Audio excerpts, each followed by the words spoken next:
Hello friends, welcome to குறிஞ்சி கதம்பம். நாம் இன்றைக்கி சோள பணியாரம் எப்படி பண்ணுறதுன்னு பார்க்கலாம். வெள்ளை சோளம் எடுத்திருக்கேன், சிவப்பு சோளம் கூட கிடைக்கும், ஜொவார்னு சொல்லுவாங்க.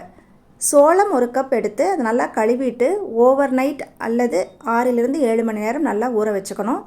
எந்த கப்பில் ஒரு கப் சோளம் எடுத்தீங்களோ அதே கப்பில் ஒரு கப் அளவு பச்சரிசி, அரை கப்பை விட கம்மியாக 1/3 கப் அளவு உளுந்து, அரை டீஸ்பூன் வெந்தயம். உளுந்தையும் வெந்தயத்தையும் ஒன்றா சேர்த்து கழுவிட்டு ஊற வச்சுக்கோங்க. அரிசியை கழுவிட்டு ஒரு 2.5 மணி நேரத்துலேருந்து 3 மணி நேரம் ஊற வச்சுக்கோங்க.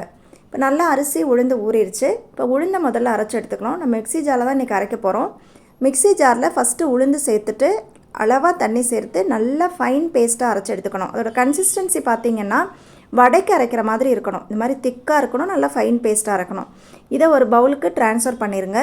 இப்போ அதே மிக்ஸி ஜாரில் நம்ம அரிசியை சேர்த்துட்டு அளவாக தண்ணி சேர்த்து கெட்டியாக அரைச்சிக்கணும். நீங்கள் அரிசியும் சோளமும் ஒன்றா சேர்த்துட்டிங்கன்னா சோளம் அரைப்பட்டுரும், அரிசி அரைப்படாது. அதனால் ஃபஸ்ட்டு அரிசியை ஒரு 3/4 பதத்துக்கு அரைச்சதுக்கப்புறமா நம்ம சோளத்தில் இருக்க தண்ணியை வடிச்சிட்டு சோளத்தை சேர்த்துக்கிறோம். இப்போ தேவையான அளவு உப்பும் சேர்த்து அரைச்சிக்க போகிறோம். இப்போ நல்லா ஒரு ஃபைன் பேஸ்ட்டாக அரைக்கக்கூடாது. நீங்கள் ஒரு 80%, அதாவது இட்லிக்கு அரைப்போம் இல்லையா, அந்த மாதிரி பதத்தில் அரைச்சி ஆல்ரெடி அரைச்சி வச்சுருக்கிற உளுந்து மாவோடு சேர்த்து நல்லா கலந்துருங்க. தேவைப்பட்டால் ஒரு 1/4 கப் அளவு தண்ணி சேர்த்துக்கலாம். கையால் இப்படி மிக்ஸ் பண்ணிங்கன்னா சீக்கிரமாக புளிக்கும். இப்போ இதை ஒரு 4லேருந்து 5 மணி நேரம் வச்சுருங்க. சூப்பராக புளிச்சு வந்துடும். இந்த புளிக்கிற டைம் உங்களுடைய அவுட் சைட் டெம்பரேச்சரை பொறுத்து மாறும். ரொம்ப குளிர் பிரதேசத்தில் இருக்கீங்கன்னா கொஞ்சம் டைம் எடுத்துக்கும். ஸோ இந்த மாதிரி பொங்கி வந்ததுக்கப்புறமா நல்லா கலக்கிட்டு ஏர்டைட் கண்டெய்னரில் போட்டு உள்ளே ஃப்ரிட்ஜில் வச்சிட்டிங்கன்னா நீங்கள் ஒரு 2-3 டேஸ்க்கு கூட யூஸ் பண்ணிக்கலாம்.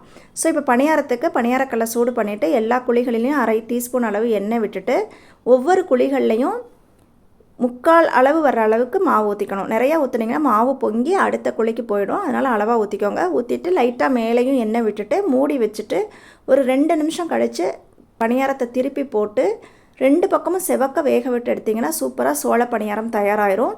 தீயை மீடியம்லேயே வச்சுக்கோங்க. ரொம்ப ஹையில் வச்சிங்கன்னா அவுட் சைடு வந்துடும், உள்ளே வேகாது. அதனால் மீடியம் தீயிலே வச்சு வேக விட்டு எடுத்திங்கன்னா நல்லாயிருக்கும். இது நார்மல் பணியாரம் மாதிரி தான் இருக்கும், ஆனால் டேஸ்ட்டு அல்டிமேட்டாக இருக்கும். இதுக்கு சைட் டிஷ்ஷுன்னு பார்த்திங்கன்னா புதினா சட்னி, தக்காளி தொக்கு, இல்லை தக்காளி குருமா, இது எல்லாமே நல்லாயிருக்கும்.